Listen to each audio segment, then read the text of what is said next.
Welcome, ladies, to our Sunday Bhagavatam group, and we'll be reading this week from Canto 1, Chapter 15, verses 7 through 9. So let's begin with our prayers. Om Namo Bhagavate Vasudevaya. Om Namo Bhagavate Vasudevaya. Om Namo Bhagavate Vasudevaya. Okay, I will share my screen so that you can see what we are reading.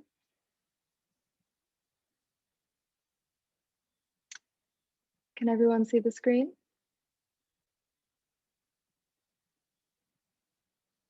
Great. Text 7. Only by his merciful strength was I able to vanquish all the lusty princes assembled at the palace of King Drupada for the selection of the bridegroom. With my bow and arrow, I could pierce the fish target and thereby gain the hand of Draupadī. Because he was near me, it was possible for me to conquer with great dexterity the powerful king of heaven, Indradeva, along with his demigod associates, and thus enable the fire god to devastate the Khāṇḍava Forest. And only by his grace was the demon named Maya saved from the blazing Khāṇḍava Forest.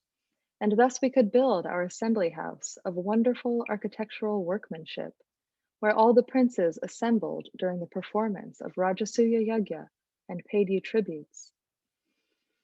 Your respectable younger brother, who possesses the strength of 10,000 elephants, killed by his grace Jarasaṇṭha, whose feet were worshipped by many kings. These kings had been brought for sacrifice in Jarasaṇṭha's Mahābhairava-yajña, but they were thus released. Later they paid tribute to your majesty.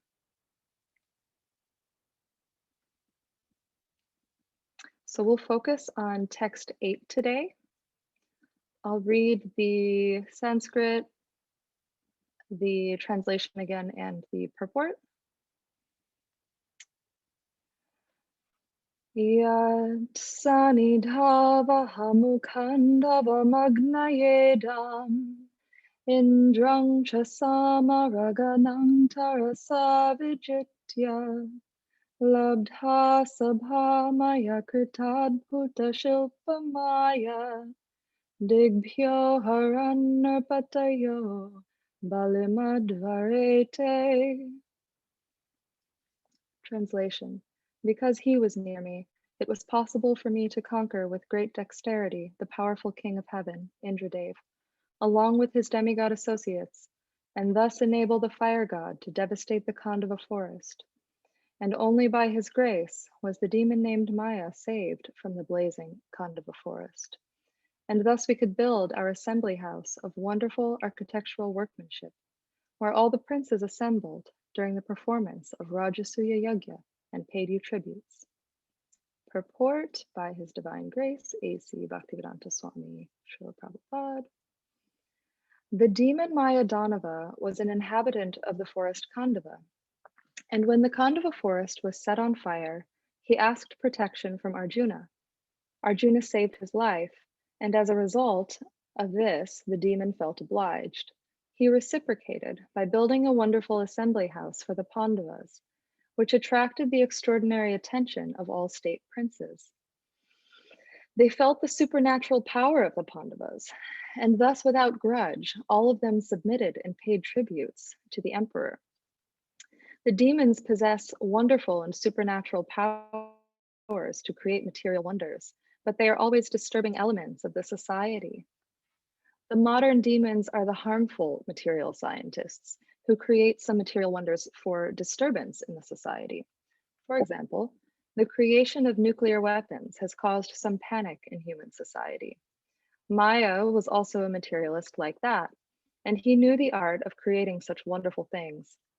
And yet Lord Krishna wanted to kill him. When he was chased both by the fire and by the wheel of Lord Krishna, he took shelter of such a devotee as Arjuna, who saved him from the wrath of the fire of Lord Sri Krishna. Devotees are therefore more merciful than the Lord, and in devotional service, the mercy of a devotee is more valuable than the mercy of the Lord. Both the fire and the Lord ceased from chasing the demon as soon as both of them saw that the demon was given shelter by such a devotee as Arjuna. This demon, feeling obliged to Arjuna, wanted to do him some service and show his gratefulness.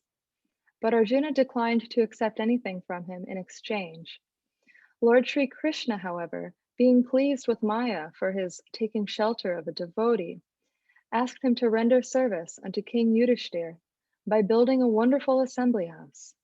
The process is that by the grace of the devotee, the mercy of the Lord is obtained, and by the mercy of the Lord, a chance to serve the Lord's devotee is obtained. The club of Bhimasena was also a gift of Mayadanava. Om Jnana Timirandhasya Gyananjana Shalakaya Chakshuranmilitam Yena Tasmai Shri Gurave Namaha. So, in these three verses, what I am reminded of immediately is that Arjuna was, at the time this is being written, and in this world that the Bhagavatam is telling us about, and this is the basic story of the Mahabharata, so it's also the Mahabharata that's telling us about this world. In this world, Arjuna is a famous supernatural figure, and his activities are known all over the universe. That's the idea. So when Arjuna talks about conquering Indra, and when he talks about gaining the hand of Draupadi, Draupadi was born from a sacrifice. She was a goddess born out of fire, and she was specifically intended to be the wife of Arjuna. And so this activity of him winning this competition at the Svayamvara that was set up by Draupadi and her family, it's not an ordinary thing. There's this supernatural element. And in this verse, it's also we're also reminded that Arjuna was set up in such a way to be fighting the head of the gods, so Indradeva. And so these actions are totally miraculous. They were known all over the universe at the time, and they're incredible to read about. And at this point in the story, we've already learned about many of these activities, and we're revisiting them. And Arjuna is at a point in his life where he's revisiting them. And he's reflecting on the power that he felt in one sense. And so I think that is a relatable experience, because hopefully we all have the experience that we felt powerful at some point. And when we feel powerful in the moment and in the moments afterward, and as we reflect later on, there's this sense that we reflect on our own greatness, actually, which is perfectly natural and totally healthy to a certain extent, because it is motivating for us. And that's how we can continue to strive to achieve different things, is to reflect on our own good qualities and our power. But then when we reflect more deeply as a devotee or as a spiritual seeker, we know that any power we acquire is just power that we're borrowing from Krishna. And so this is coming through so strongly in this verse. In verse 7, Arjuna says, "Only by his merciful strength was I able to vanquish all the lusty princes assembled at the palace of King Drupada for the selection of the bridegroom. With my bow and arrow, I could pierce the fish target and thereby gain the hand of Draupadi." So this is actually so wonderful. because this contest was set up. We won't get into that purport, but if you go back and read it for verse 7, Prabhupada explains a little bit about the story of Draupadi's choosing a husband. This contest was set up specifically for Arjuna, and Arjuna had been trained since his youth to be the greatest archer in the universe. And this contest was this incredible display of that power that he had developed. And so when he's giving this example, you can imagine that he's just reflecting on how these circumstances all unfolded in such an incredibly, unbelievably synchronistic way, as if everything was perfectly set up like a drama. And in this drama, Arjuna is the great hero. He's the hero of the universe. And so these stories are totally incredible. And you can just imagine Arjuna thinking back on his incredible life and being in this position now to really reflect more deeply on it and go into those emotions that maybe he was not able to access at the time. Just thinking logically about what he was going through with his family and with his position as one of the rulers of the world, what kind of emotions would he have been experiencing during the time when these events are taking place? He was very engaged in those activities.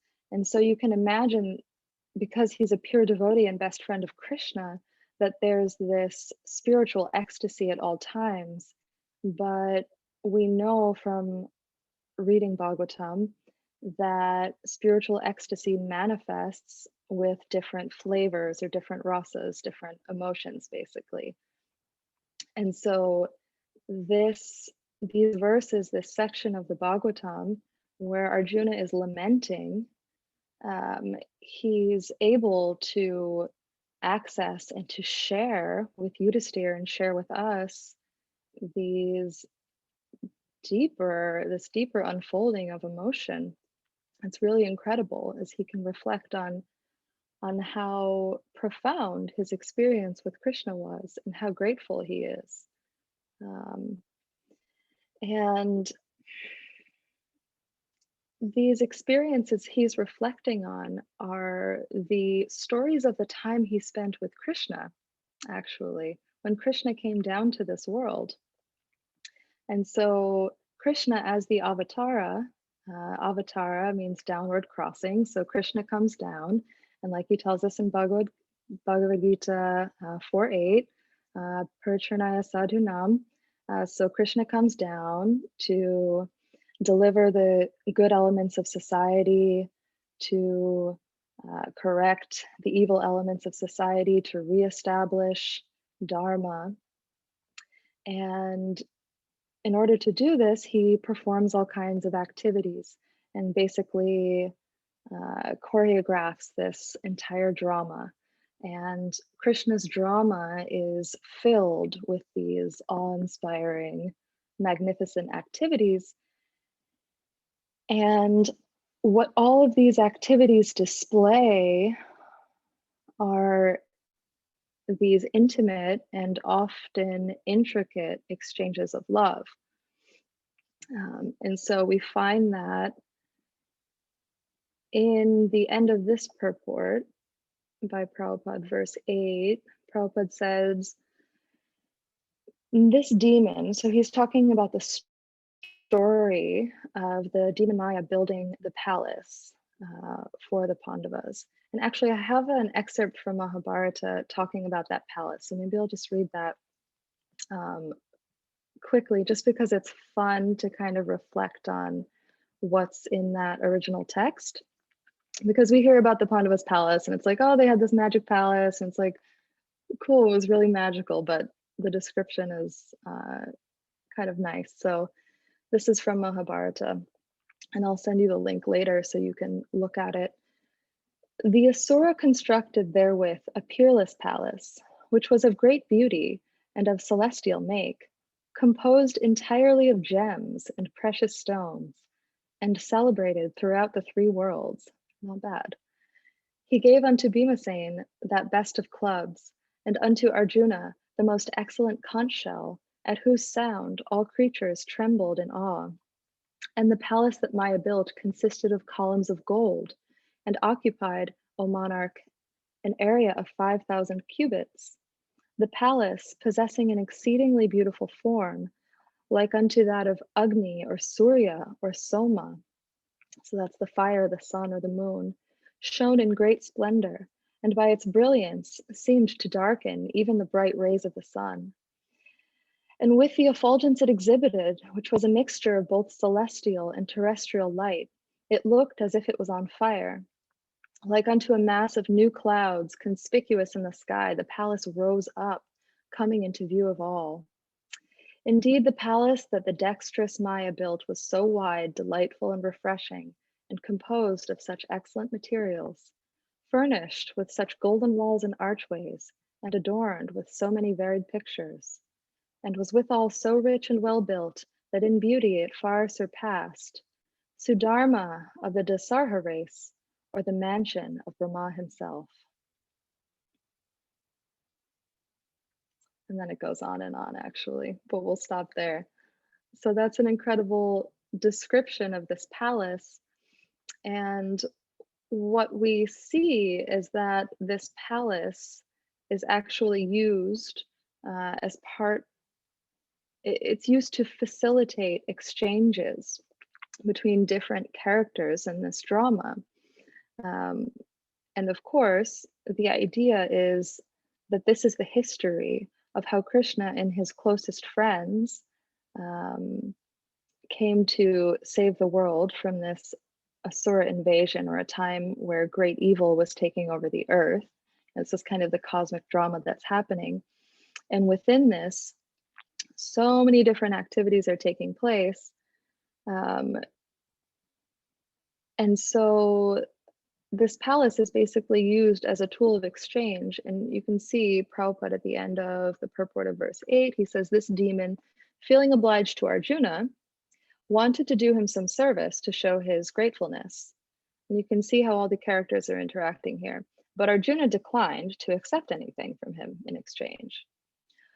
Lord Sri Krishna, however, being pleased with Maya for taking shelter of a devotee, asked him to render service to Yudhisthira by building a wonderful assembly house. The process is that by the grace of a devotee, the mercy of the Lord is obtained, and by the mercy of the Lord, a chance to serve the Lord's devotee is obtained. The club of Bhimasena was also a gift from Mayadanava. So you can see how Arjuna receives the gift of the conch, Bhima receives the gift of the club. Maya wants to do service to Arjuna. Arjuna won't accept. So Krishna steps in and said, actually, do this service for Yudhisthira. And doing service to Yudhisthira, because of the incredible intimacy and connectedness and devotion of the Pandavas, doing service to Yudhisthira is the same as doing service to Arjuna. And so you can see how this kind of elegant and intricate expression of love going on in this one exchange. And another point, thinking of the club of Bhima, in the following verse, verse 9, the story of Jarasandha is told by Prabhupada. And in that story, Bhima fights with Jarasandha and is able to kill him with Krishna's counsel. But Bhima is chosen by Jarasandha to fight because Bhima is the largest and he has the reputation for power in hand-to-hand combat. And if you think about it, it's just so funny because Jarasandha is looking at Krishna, Arjuna, and Bhima and basically looks at Krishna and Arjuna and is like, yeah, I'm not fighting these kids. they're like little fancy lads. I'm not fighting them. Bhima, okay. All right, I'll fight Bhima. And Jarasandha just having no idea who Krishna really is. And this is all by Krishna's arrangement. It's totally by Krishna's arrangement that the devotee in this circumstance is the one who is gifted this ability to exhibit more power than God. And so this verse, I really felt it had this theme of power and the use of power. And the way that a devotee, one who is devoted to God, one who is devoted to Krishna, uses power in their life is different. It's different than an ordinary person. It's different than a materialist. And this struck me as a contrast with certain new age type of systems and certain magical systems, which are both new systems, but also, I mean, many of them exist in forms in older cultures. It's not that magic is new or that like new age ideas are completely new, but there are new manifestations and new systems that are very popular in spiritual circles and among people who are seeking spiritually. And the sense in which they are new is that generally they're not connected deeply to a specific lineage, that's all. And there is an emphasis often on cultivating power and on how to channel divine power from the divine source. And in these systems, the difference is the naming of the source and the conception, the conceptualization of the nature of the source. And what's very popular is a non-dual ideology, which of course, you know, has is very prominent in Indian philosophies, and the systems in the West, many of them are drawing on that, and they're drawing on the Indian system, which was imported to the West, mostly in the 1960s and 70s to the United States, and earlier, but mostly at that time because of the immigration, the changes in immigration law here. And so the non-dual conception has become very popular in these circles, but there's something that is a little bit unsatisfying about it. And what's interesting is that when the Vaishnavas were originally responding to the so-called impersonalist philosophy or the non-dual philosophy, Ramanuja was responding to Shankara by writing a commentary of Vedanta Sutra to establish a Vaishnava perspective, which is actually closer to the meaning of the text, which is obvious if you read it. But regardless, Shankara is and was very popular, putting forward a non-dual philosophy about the absolute truth, which means that there's absolutely no distinction between the individual soul and the source, and the God soul, the source of the individual souls or spirits. And what Ramanuja called his philosophy, his position, was Vishishtadvaita, which is translated as qualified Advaita, qualified non-dualism. And what I think is so special about the theology of the Bhagavatam is that it is able to see that element of non-dualism, of non-difference between the individual and the source, or between the individual and God. And so it recognizes that, and there's not this strict dualism that you might find other monotheistic systems try to accomplish, because they're so afraid of the individual being any way uh, connected with God, really. I mean, obviously, there has to be a connection. It's a complicated issue, but the Bhagavatam does such an elegant job, and the Vaishnava philosophy does such an elegant job of reconciling this contradiction, basically, between the non-dual philosophy and the dual philosophy, of understanding that what creates the ability for the most important existential experiences that we have, which are love, which is love, love, emotion, interaction between souls. This is because there are concrete elements, and those concrete elements are spiritual, and those concrete elements can deeply almost enter into one another in such a way they can achieve very deep intimacy, which in one sense can be considered non-dual. And they can achieve their nature, the quality of their nature itself um, is so similar. I mean, the soul is an emanation from God. And so the soul is an emanation from the source spiritual energy. So there is a very close affinity there. Um, and so I just think, even though the Gaudiyas refined it even further by calling it oneness and difference, basically just naming it. It's one and it's different. But that name, that original name that Ramanuja used, the qualified non-dualism, I think is something nice to have in your back pocket, to really understand that even though we disagree with kind of these just reflexive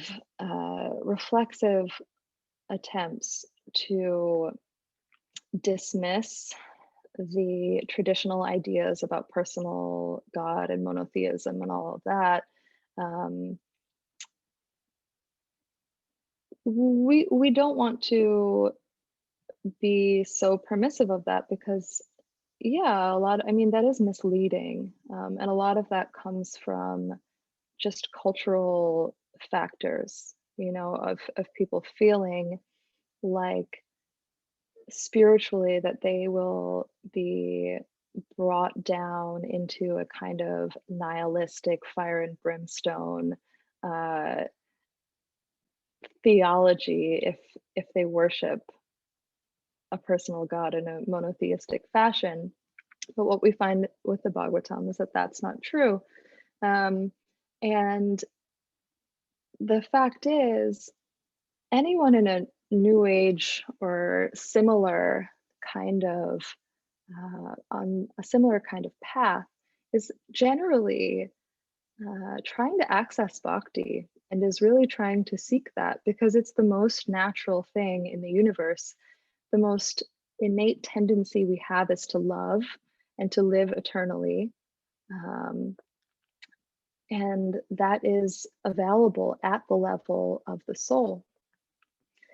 And so, even though they're trying to access bhakti by speaking about, like, the embrace of the universe and all of that, it's just because these systems don't have the theology or the traditional practices to facilitate bhakti, because the theology correctly orients the mind. We have to deal with our material elements. We're dealing with our body and our mind.